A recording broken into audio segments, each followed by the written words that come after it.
미국이 발칵 뒤집혔습니다. 미국 국방부 청사에서 긴급회의가 소집되었습니다. 회의실 안은 무거운 침묵으로 가득했습니다. 그들이 손에 쥔 것은 한국 정부가 보낸 단 한 장의 문서였습니다. A4 용지 한 장에 불과했지만 그 내용은 미국 국방부 고위 관계자들의 얼굴을 새하얗게 만들기에 충분했습니다. 트럼프 대통령이 입을 여는 순간 참모들은 울상을 지을 수밖에 없었습니다. 한국이 보낸 메시지는 명확했습니다. 주한미군 방위비 분담금 협상, 더 이상 미국의 뜻대로 되지 않을 것이다. 라는 내용이었습니다. 영상 시작 전 여러분의 좋아요와 구독은 영상 제작에 큰 힘이 됩니다. 이 모든 일은 3개월 전부터 시작되었습니다. 미국은 트럼프 행정부 재집권 이후 한국에 대한 방위비 분담금을 기존의 5배 수준인 연간 100억 달러, 우리 돈으로 약 13조 원을 요구했습니다. 한국 국민들의 세금으로 미군의 글로벌 작전 비용까지 부담하라는 터무니없는 요구였습니다. 하지만 한국 정부의 반응은 달랐습니다. 과거처럼 고개를 숙이고 협상 테이블에 앉지 않았습니다. 대신 국방부 장관은 즉각 대국민 담화를 발표했습니다. 대한민국은 더 이상 안보를 돈으로 흥정하는 나라가 아닙니다. 우리는 동맹의 가치를 존중하지만 부당한 요구에는 단호히 맞설 것입니다. 이 발표가 나가자 미국 언론들이 들썩이기 시작했습니다. CNN, 뉴욕타임스, 워싱턴 포스트 등 주요 언론들이 일제히 보도를 쏟아냈습니다. 한국, 미국의 방위비 증액 요구 거부, 동맹 균열 우려 같은 헤드라인들이 쏟아졌습니다. 하지만 한국은 흔들리지 않았습니다. 그리고 정확히 일주일 후 한국 국방부는 더 큰 카드를 꺼내들었습니다. 청와대에서 긴급 안보회의가 열렸고 그 자리에서 결정된 내용은 미국을 경악시키기에 충분했습니다. 한국 정부는 주한미군 기지 이전 및 재배치 계획을 일방적으로 검토하기 시작했다고 발표했습니다. 미국 국방부는 즉각 한국 측에 해명을 요구했습니다. 하지만 한국의 답변은 냉정했습니다. 주한미군은 한국의 안보만을 위한 것이 아닙니다. 미국의 인도-마이너스 태평양 전략의 핵심 거점입니다. 과도한 비용 분담 요구는 이 전략적 가치를 스스로 부정하는 것입니다. 이 말에 미국 관계자들은 할 말을 잃었습니다. 사실 한국의 전략적 가치는 누구도 부정할 수 없는 것이었습니다. 주한미군 28,000명은 단순히 한반도만을 방어하는 것이 아니었습니다. 중국 견제, 일본 방어, 대만 유사시 신속 대응, 인도-마이너스 태평양 지역 전체의 안정을 위한 전진기지 역할을 하고 있었습니다. 만약 한국이 이 카드를 빼버린다면 미국의 아시아 전략 전체가 흔들릴 수밖에 없었습니다. 더욱 놀라운 것은 한국 국민들의 반응이었습니다. 과거 같았으면 미국과 관계가 나빠지면 어떡하나라며 우려했을 국민들이 이번에는 달랐습니다. 여론조사 결과 국민의 78%가 정부의 강경 대응을 지지한다고 답했습니다. 이제는 우리도 당당해질 때가 됐다. 동맹은 상호 존중이 기본이다라는 댓글들이 인터넷을 뜨겁게 달궜습니다. 미국 의회에서도 긴급 청문회가 열렸습니다. 국방위원회 위원장은 국방장관에게 따졌습니다. 한국이 정말 주한미군 철수까지 언급할 수 있다는 겁니까? 국방장관의 대답은 씁쓸했습니다. 현재 한국의 태도로 봤을 때 그들은 진심입니다.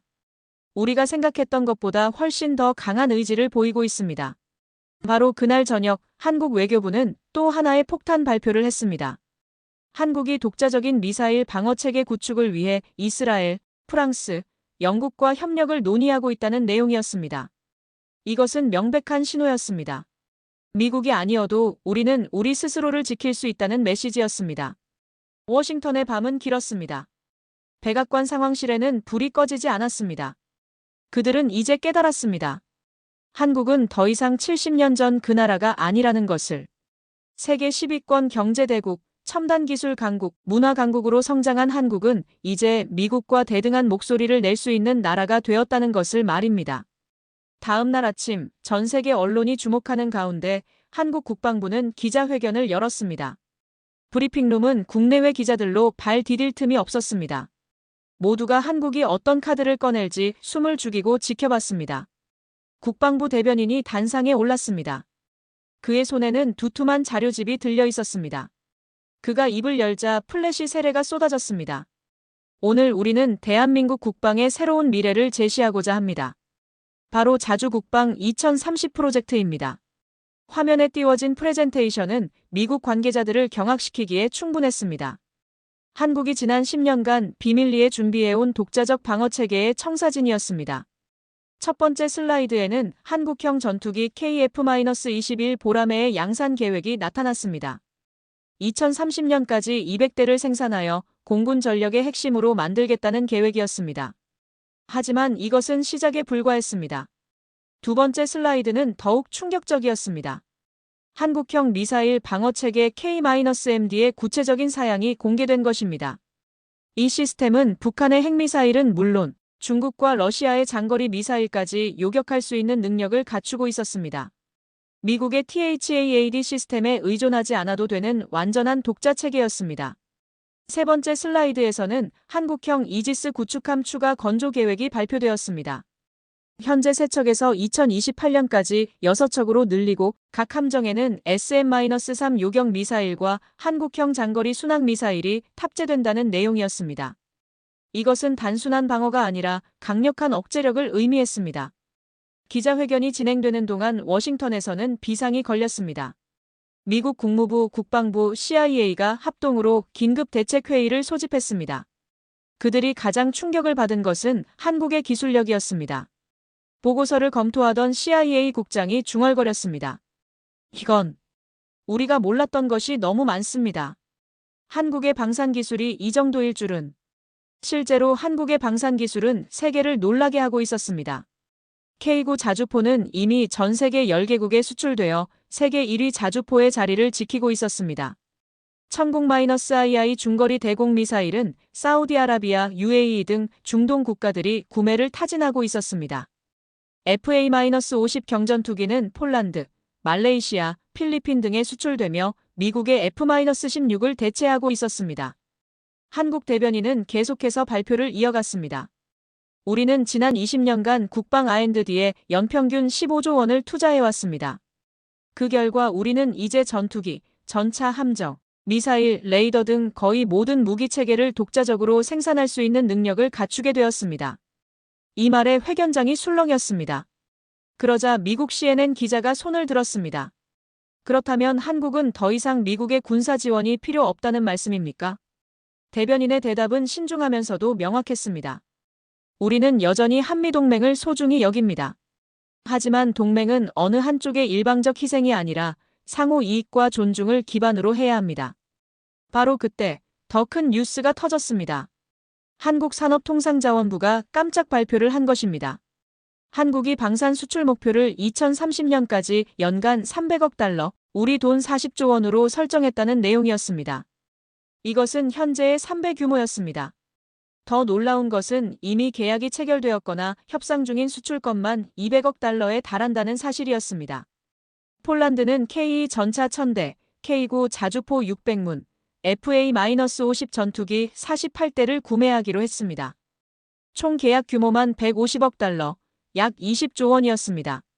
호주는 한국형 자주포 도입을 검토 중이었고 노르웨이는 K9 자주포 추가 구매를 결정했습니다.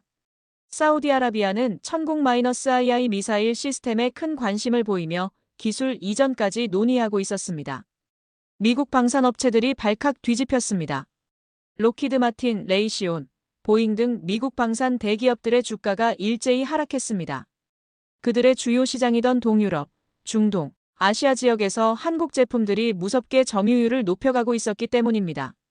한국 무기는 성능은 미국 무기와 비슷하거나 더 좋으면서도 가격은 30-40% 저렴했습니다.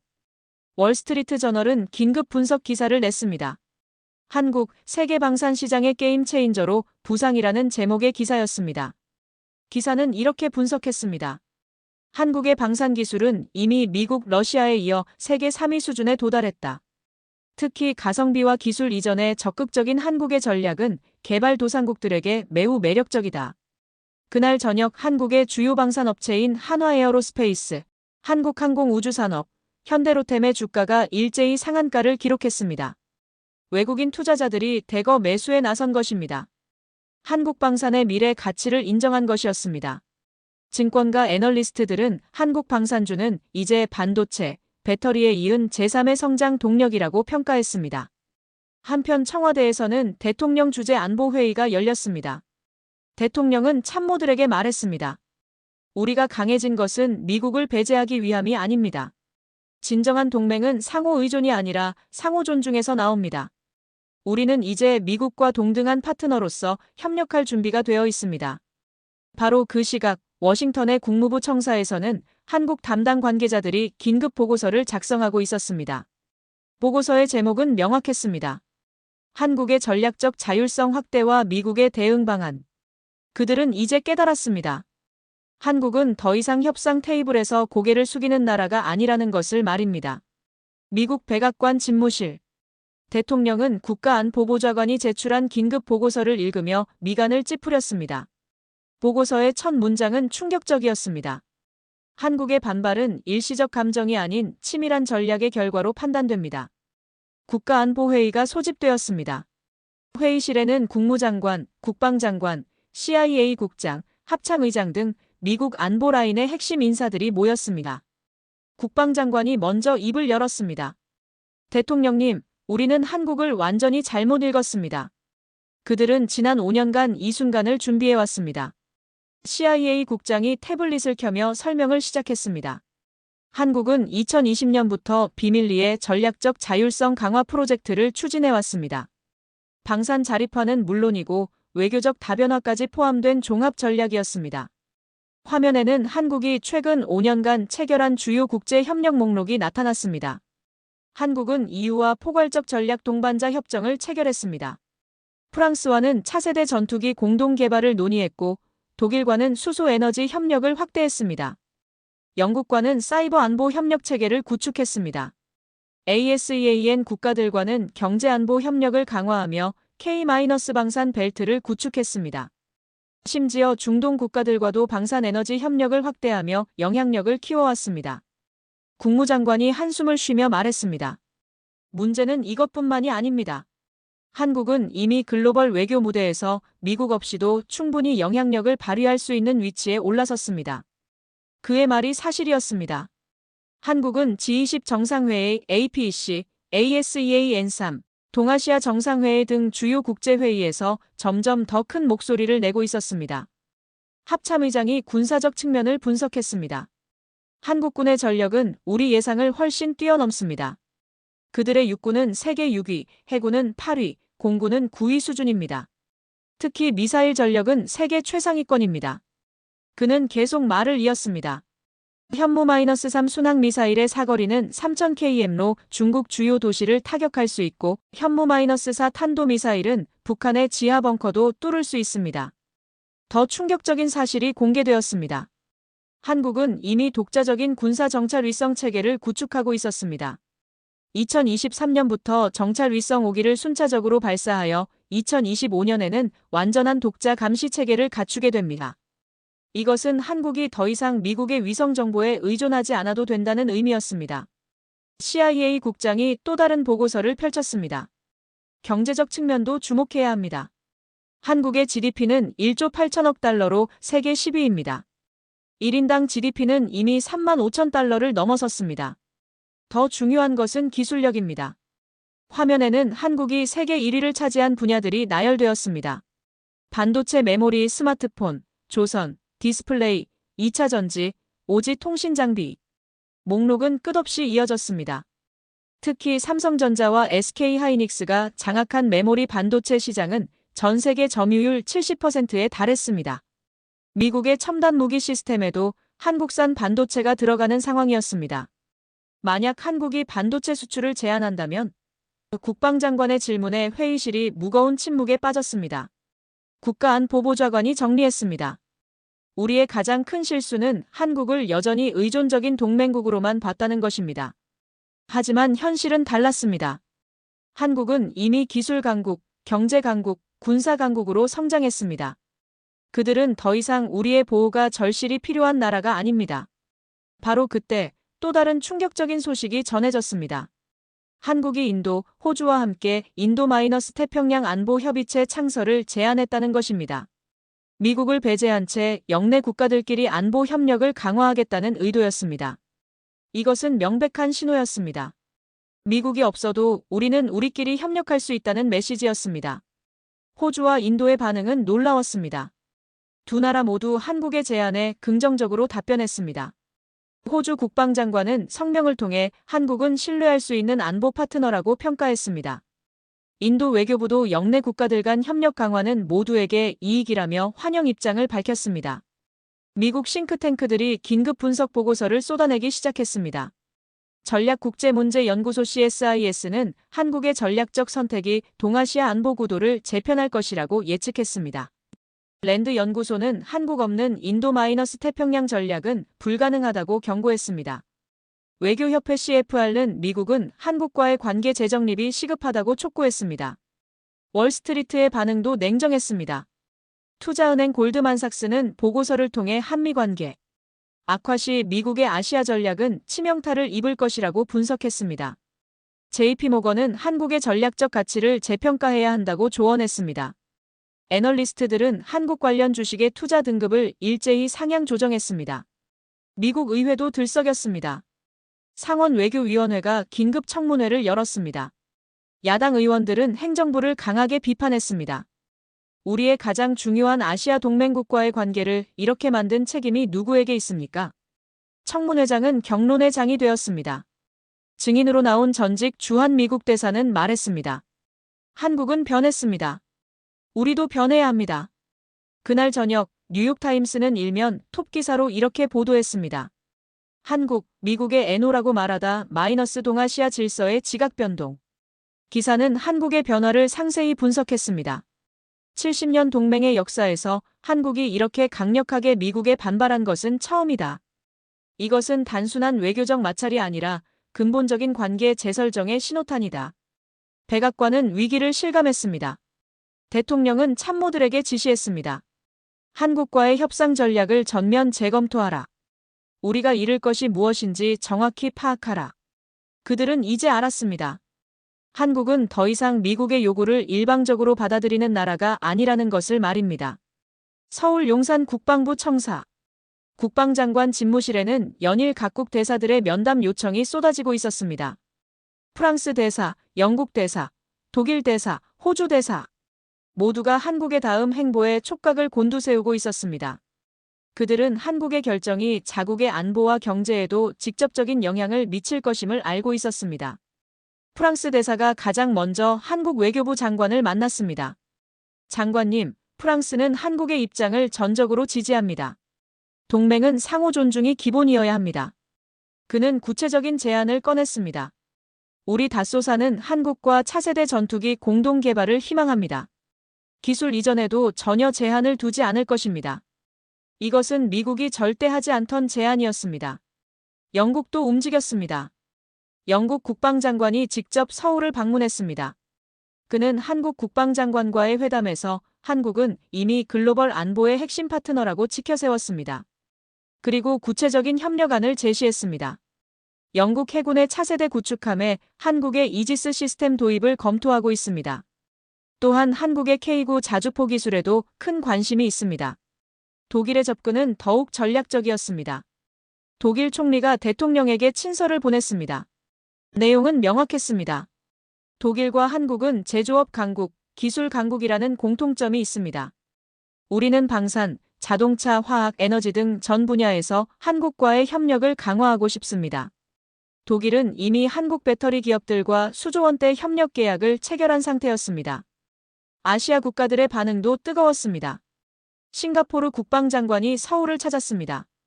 한국의 국방 기술을 배우고 싶습니다. 우리도 자주 국방을 강화해야 합니다. 싱가포르는 한국의 차세대 잠수함 공동 개발을 제안했습니다.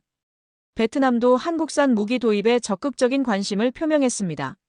중국을 견제하면서도 미국에 지나치게 의존하지 않으려면 한국이 최선의 파트너라는 계산이었습니다. 중동 국가들도 앞다퉈 한국에 러브콜을 보냈습니다. UAE 국방장관이 대규모 경제사절단을 이끌고 서울을 방문했습니다.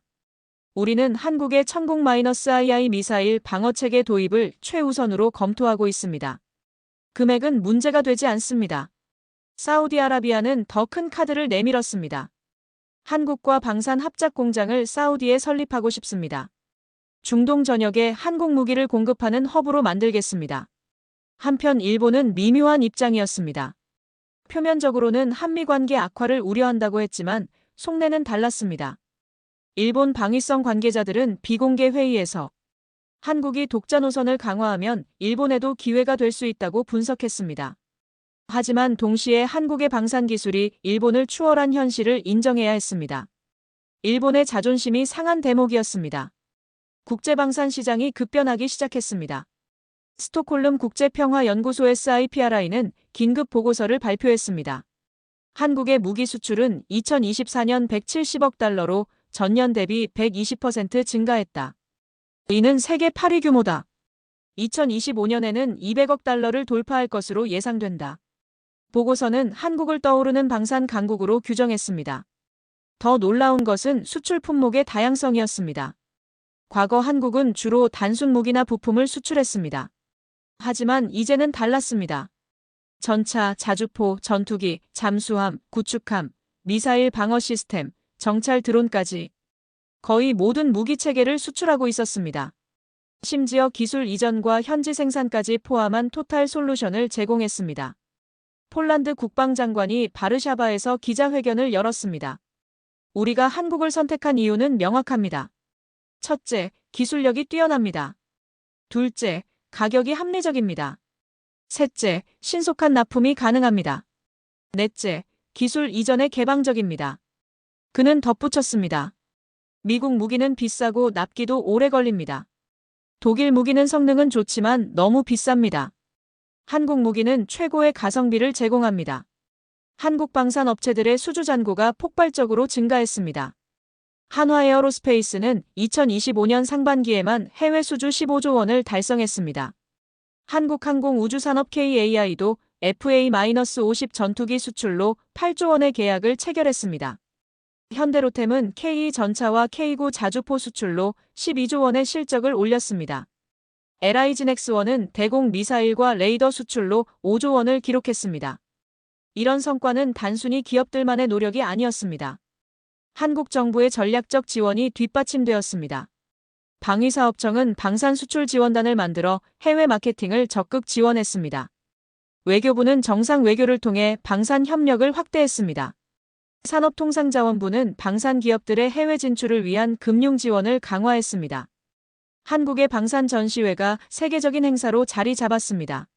서울 ADEX 서울 국제항공우주 및 방위산업 전시회에 전 세계 60개국에서 500개 업체가 참가했습니다. 전시장을 찾은 해외 바이어는 5만 명을 넘어섰습니다.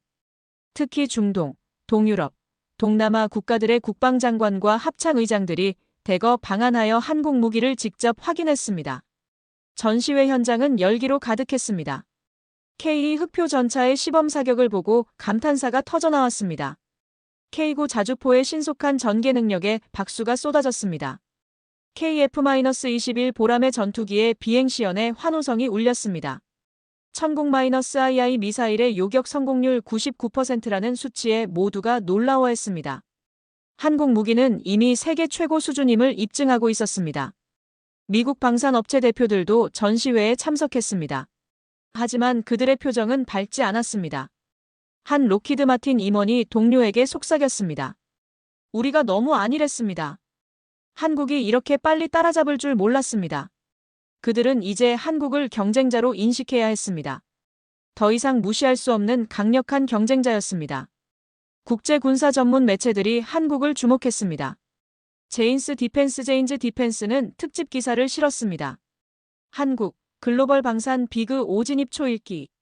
디펜스 뉴즈는 한국 방산의 놀라운 성장, 게임 체인저가 되다라는 제목으로 심층 분석을 내놓았습니다. IHS 제인스는 2030년 한국은 세계 4위 방산 수출국이 될 것이라고 전망했습니다.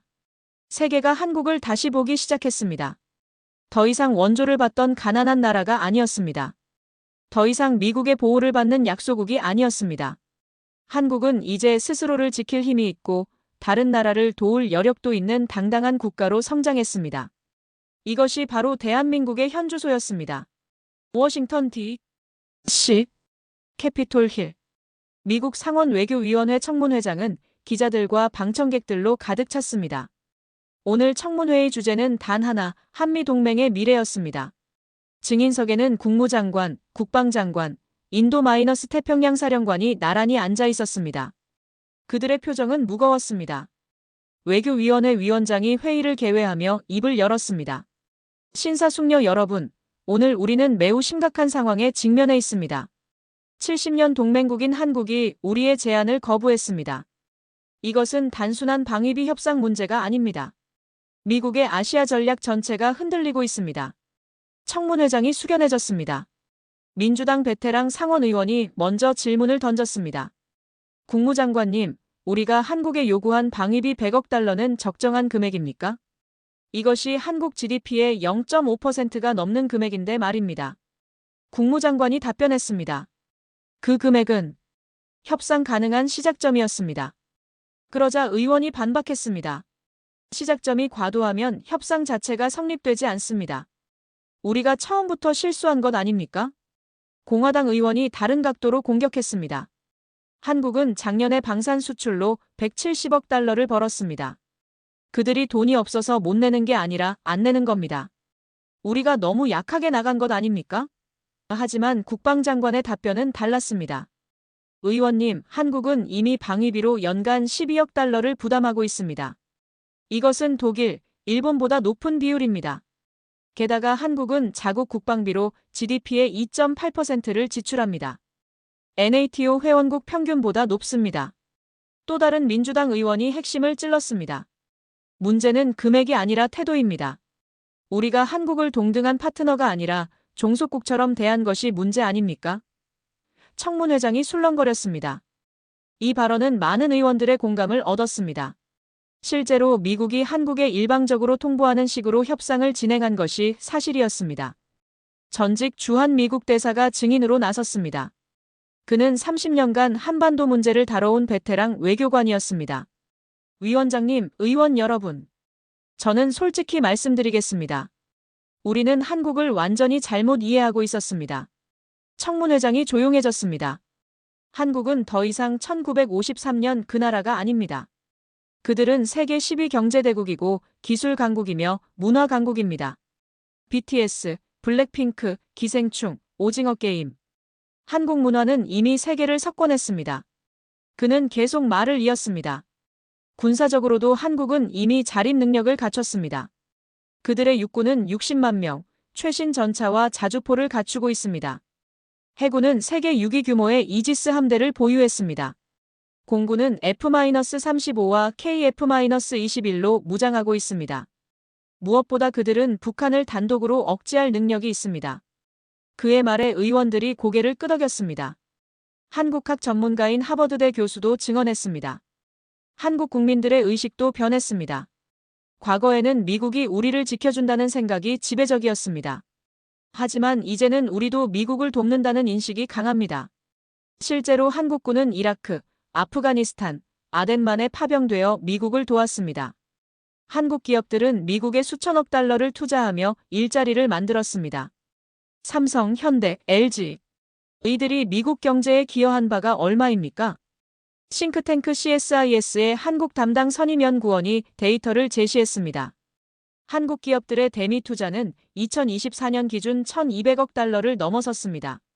삼성전자는 텍사스에 170억 달러를 투자하여 반도체 공장을 짓고 있습니다. 현대차는 조지아에 55억 달러를 투자했습니다. SK는 배터리 공장에 220억 달러를 투자했습니다. 이들이 만드는 미국 내 일자리만 5만 개가 넘습니다. 의원들이 놀란 표정을 지었습니다. 공화당의 원로 의원이 발언했습니다. 그렇다면 우리가 한국에 더 많은 방위비를 요구하는 것이 과연 현명한 선택입니까? 우리가 한국을 잃으면 무엇을 잃는지 계산해봤습니까? 그는 손가락을 꼽으며 말했습니다. 첫째, 주한미군 기지를 잃으면 중국 견제 능력이 약화됩니다. 둘째, 한국의 첨단 기술 협력을 잃습니다. 셋째, 한국 시장과 투자를 잃을 수 있습니다. 넷째, 아시아 동맹국들의 신뢰를 잃습니다. 민주당 의원이 보충했습니다. 한국이 만약 중립화되거나 중국 쪽으로 기울면 어떻게 됩니까? 우리의 아시아 전략은 완전히 무너집니다. 일본도 불안해할 것이고 대만도 우리를 신뢰하지 못할 것입니다. 필리핀, 베트남, 태국. 동맹국들이 줄줄이 이탈할 수 있습니다. 그의 말에 많은 의원들이 동의를 표했습니다. 인도-태평양 사령관이 군사적 관점을 설명했습니다. 의원님들, 주한미군의 가치는 단순히 한반도 방어에 국한되지 않습니다. 평택의 캠프 험프리스는 아시아 최대 미군 기지입니다. 오산 공군기지는 72시간 내에 영내 어디든 전투기를 전개할 수 있습니다. 부산의 해군기지는 7함대의 핵심 전진 기지입니다. 이 모든 것을 대체할 곳이 어디에 있습니까? 그는 지도를 펼치며 설명했습니다. 한국의 지정학적 위치를 보십시오. 북으로는 중국, 러시아와 국경을 접하고 동으로는 일본, 남으로는 대만 해협을 조망합니다. 한국은 동북아시아의 중심입니다. 이 위치를 포기한다는 것은 아시아 전체를 포기하는 것과 같습니다. 의원들이 진지한 표정으로 경청했습니다. 경제 전문가가 추가 증언을 했습니다. 한국은 우리의 7번째 무역 파트너입니다. 양국 교역액은 연간 1,800억 달러에 달합니다. 한국은 미국산 농산물의 주요 수입국이고 미국산 천연가스와 원유의 큰 손입니다. 만약 한미 관계가 악화되면 이 모든 것이 타격을 받습니다. 그는 구체적인 숫자를 제시했습니다. 중서부 농민들이 한국에 수출하는 옥수수, 밀, 대두가 연간 80억 달러입니다. 텍사스가 수출하는 LNG가 120억 달러입니다. 청문회가 5시간째 진행되었습니다. 의원들 사이에서 컨센서스가 형성되기 시작했습니다. 우리가 한국에 대한 접근 방식을 바꿔야 한다는 것이었습니다. 외교위원회 위원장이 정리했습니다. 오늘 청문회를 통해 명확해진 것이 있습니다. 한국은 더 이상 우리의 일방적 보호가 필요한 나라가 아닙니다. 그들은 대등한 동맹국이며 우리도 그들이 필요합니다. 우리는 협상 전략을 전면 재검토해야 합니다. 야당 원내대표가 결의안을 제출했습니다. 한미 동맹 재정립을 위한 특별위원회 구성이 주요 내용이었습니다. 놀랍게도 여야 의원 120명이 공동 서명했습니다. 이것은 매우 이례적인 일이었습니다. 한국 문제만큼은 초당적 협력이 필요하다는 인식이 생긴 것입니다. 그날 저녁 미국 3대 방송사 ABC, MBC, CBS가 모두 청문회 내용을 톱뉴스로 다뤘습니다. CNN은 특집 프로그램을 편성했습니다. 한국, 미국이 놓칠 수 없는 동맹이라는 제목이었습니다. 폭스뉴스도 한국과의 관계 재정립 시급이라는 논평을 내보냈습니다. 미국 여론도 변하기 시작했습니다. 여론조사 기관 퓨 리서치가 긴급 조사를 실시했습니다. 결과는 의외였습니다. 미국인의 62%가 한국은 중요한 동맹국이라고 답했습니다. 58%는 방위비 협상에서 미국이 너무 과도한 요구를 했다고 평가했습니다. 특히 젊은 층에서 한국에 대한 호감도가 높았습니다. K-파프, K-드라머의 영향이었습니다. 백악관은 압박을 받기 시작했습니다. 의회와 여론, 전문가들 모두가 한국과의 관계 개선을 요구했습니다. 대통령은 더 이상 버틸 수 없었습니다. 국가안보회의를 소집한 그는 참모들에게 지시했습니다. 한국과의 협상 전략을 바꾸라. 우리가 양보할 것은 양보하라. 동맹을 잃는 것보다는 낫다. 미국이 마침내 움직이기 시작했습니다. 서울 청와대 집무실. 대통령은 안보실장, 외교부 장관, 국방부 장관과 함께 긴급회의를 하고 있었습니다. 테이블 위에는 미국이 보낸 새로운 협상안이 놓여 있었습니다. 미국이 처음으로 양보의 제스처를 보인 것입니다. 하지만 한국은 서두르지 않았습니다. 오히려 더 큰 그림을 그리고 있었습니다. 대통령이 말했습니다. 우리는 단순히 방위비 액수를 협상하는 것이 아닙니다.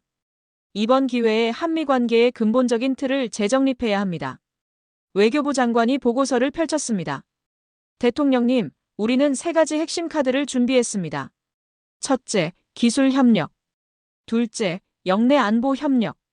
셋째, 경제 동맹 강화입니다. 대통령은 더 장기적인 비전을 제시했습니다. 우리는 단순히 미국과의 협상에서 이기려는 것이 아닙니다.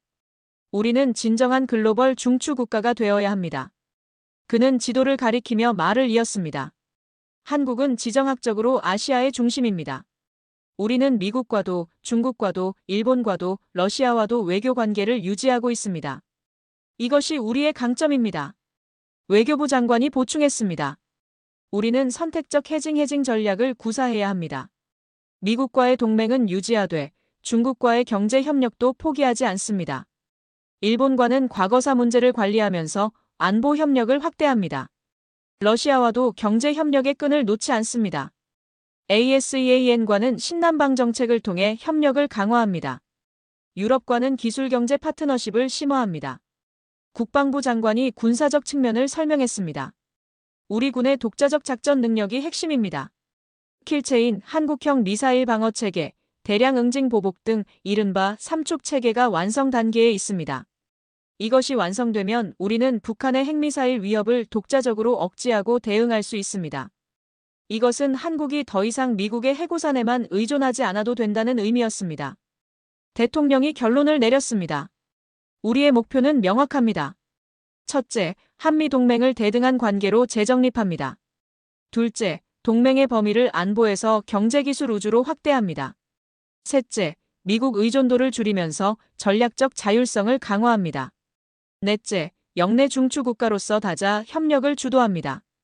청와대는 즉각 실행에 들어갔습니다. 외교부는 미국의 새로운 협상안을 제시했습니다. 내용은 파격적이었습니다. 방위비는 현 수준에서 물가 상승률만큼만 인상한다. 대신 한미동맹을 포괄적 전략 동맹으로 격상하고 반도체 배터리 우주 AI 등 첨단 기술 협력을 대폭 강화한다. 한국 기업의 대미 투자를 2천억 달러로 확대하고 미국 기업에 대한 투자도 확대한다. 한국은 또한 글로벌 외교도 강화했습니다. 대통령이 직접 나섰습니다. 영국, 프랑스, 독일 순방을 통해 유럽과의 협력을 강화했습니다. 중동 순방으로 에너지 방산 협력을 확대했습니다. ASEAN 정상회의에서는 신남방 정책의 성과를 과시했습니다. 인도 방문에서는 전략적 파트너십을 격상시켰습니다.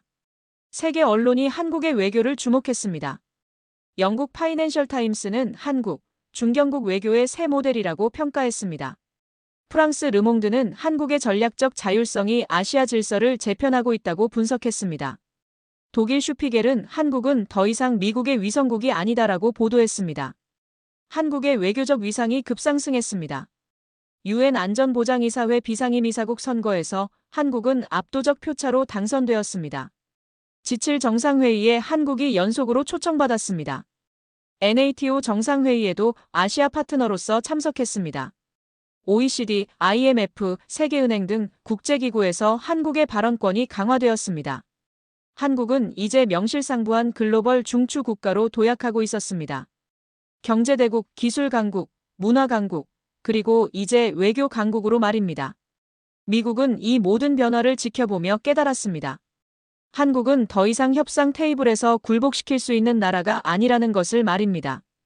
협정의 주요 내용이 공개되었습니다. 첫째, 방위비는 연간 14억 달러로 합의했습니다. 이것은 미국의 초기 요구 100억 달러의 14%에 불과했지만 한국의 부담 능력과 공정성을 모두 고려한 합리적 수준이었습니다. 둘째, 협정 기간을 5년으로 늘렸습니다. 매년 협상하는 불안정성을 제거한 것입니다. 셋째, 가장 중요한 부분이었습니다. 한미 동맹의 범위를 대폭 확대했습니다. 한미 첨단 기술 동맹이 출범했습니다. 반도체, AI, 양자 컴퓨터, 육지 통신, 바이오 등 핵심 기술 분야에서 양국이 공동 연구 개발을 하고 기술을 공유하기로 했습니다. 미국은 한국의 일부 군사기술 이전 제한을 완화하기로 했고, 한국은 첨단 반도체 기술을 미국과 우선 공유하기로 했습니다. 넷째, 한미 우주 파트너십이 체결되었습니다. 한국은 NASA의 아르테미스 프로그램에 공식 파트너로 참여하게 되었습니다. 2027년 달 착륙선에 한국의 기술과 장비가 탑재될 예정이었습니다. 양국은 우주 발사체, 위성, 우주 탐사 등 전 분야에서 협력하기로 했습니다. 다섯째, 한미 경제안보 협력이 강화되었습니다. 한국 기업들의 대미 투자가 더욱 확대되고 미국 기업들에 대한 투자도 늘어납니다. 공급망 협력, 에너지 안보 협력, 사이버 안보 협력도 포함되었습니다. 특히 배터리, 태양광, 수소 등 친환경 에너지 분야의 협력이 대폭 강화되었습니다. 여섯째, 군사 협력도 질적으로 업그레이드 되었습니다. 단순히 주한미군 주둔을 넘어 양국이 첨단 무기 체계를 공동 개발하기로 했습니다. 미사일 방어, 무인 전투 체계, 사이버 전력 등에서 협력이 확대됩니다. 한국군의 작전 통제권 전환 일정도 구체화되었습니다. 협정 조인식이 백악관에서 열렸습니다. 양국 대통령이 참석한 가운데 역사적인 서명이 이루어졌습니다. 미국 대통령이 먼저 말했습니다. 오늘 우리는 70년 동맹을 새로운 차원으로 끌어올렸습니다. 한국은 미국의 가장 중요한 동맹국이자 전략적 파트너입니다. 우리는 함께 21세기의 도전을 극복할 것입니다. 한국 대통령도 화답했습니다. 한미동맹은 이제 단순한 군사동맹을 넘어 포괄적 전략동맹으로 발전했습니다. 우리는 자유, 민주주의, 인권이라는 보편적 가치를 공유하는 동반자입니다. 한국은 미국과 함께 세계의 평화와 번영에 기여할 것입니다. 조인식장에서 우레와 같은 박수가 쏟아졌습니다. 뉴스가 전 세계로 타전되었습니다. 월스트리트 저널은 한미동맹, 역사적 전환점을 맞다라고 보도했습니다. 파이낸셜 타임스는 미국, 한국을 진정한 파트너로 인정이라고 평가했습니다. 르몽드는 한국의 외교적 승리, 동맹의 새 모델 제시라고 분석했습니다. 일본 아사히 신문은 한국의 위상 급상승, 일본도 주목해야 하라고 보도했습니다. 미국 내 반응도 대체로 긍정적이었습니다. 의회 지도부는 환영 성명을 냈습니다. 이것이 진정한 동맹의 모습입니다. 일방적 요구가 아니라 상호 이익과 존중을 기반으로 한 협력입니다. 싱크탱크들도 긍정적으로 평가했습니다. 미국이 현명한 선택을 했다. 단기적 이익보다 장기적 전략을 택한 것이다. 재계의 반응은 더욱 열광적이었습니다. 나스닥과 S&P 500이 상승했습니다. 한미기술 협력으로 혜택을 받을 기업들의 주가가 급등했습니다. 반도체 장비 업체, AI 기업, 우주 기업들의 주가가 일제히 올랐습니다. 월스트리트 애널리스트들은 한미기술 동맹은 양국 모두에게 엄청난 경제적 이익을 가져올 것이라고 예측했습니다. 한국도 들썩였습니다. 코스피가 3% 급등했습니다. 삼성전자, SK하이닉스, 한화에어로스페이스, 한국항공우주산업 등 주요 기업들의 주가가 상한가를 기록했습니다. 외국인 투자자들이 한국 주식을 대거 매수했습니다. 한국이 이제 글로벌 투자자들에게 안전하고 수익성 높은 시장으로 인식되기 시작한 것입니다. 무엇보다 한국 국민들의 반응이 뜨거웠습니다. 온라인 커뮤니티는 축제 분위기였습니다. 드디어 우리도 당당해졌다. 이제 진짜 선진국이 된 기분, 미국도 우리를 인정했다는 댓글들이 쏟아졌습니다. 여론조사 결과 국민의 89%가 정부의 협상 결과를 높이 평가했습니다. 유럽도 한국에 러브콜을 보냈습니다. EU 집행위원장이 서울을 방문하여 한-EU 전략적 파트너십 업그레이드를 제안했습니다. 프랑스는 한국과 차세대 전투기 공동 개발을, 독일은 수소에너지 협력을, 영국은 금융기술 협력을 각각 제안했습니다. 이탈리아는 한국의 K9 자주포 도입을 검토했고 폴란드는 추가 무기 도입을 타진했습니다. 중동 국가들도 한국에 주목했습니다. 사우디 왕세자가 대규모 경제 사절단을 이끌고 서울을 방문했습니다. 사우디 비전 2030의 한국이 핵심 파트너가 되기를 바란다며 원전, 스마트시티, 방산, 수소에너지 등 전 분야 협력을 제안했습니다. UAE도 한국과의 협력 확대에 적극적이었습니다. 한국이 건설한 바라카 원전이 성공적으로 가동되면서 추가 협력 요청이 쏟아졌습니다. 아프리카와 중남미도 한국에 관심을 보였습니다. 한국의 성공 모델을 배우고 싶다는 나라들이 줄을 섰습니다. 케냐, 에티오피아는 한국의 개발 경험 전수를 요청했습니다. 브라질, 칠레는 한국과의 경제 협력 확대를 제안했습니다. 한국은 이제 개발도상국들에게 롤모델이 되었습니다. 국제기구에서도 한국의 위상이 높아졌습니다. UN 사무총장이 한국을 방문하여 한국의 글로벌 리더십을 치켜세웠습니다. IMF 총재는 한국은 선진국과 개도국을 잇는 가교 역할을 할 수 있다고 평가했습니다. 세계은행 총재는 한국의 개발 경험을 아프리카에 전파해달라고 요청했습니다. OECD 사무총장은 한국은 이제 글로벌 경제의 핵심 플레이어라고 말했습니다. G7 정상회의에서 한국의 정식 가입이 논의되기 시작했습니다. 미국, 영국, 프랑스가 적극 지지했습니다. 한국은 G7 회원국 자격이 충분하다.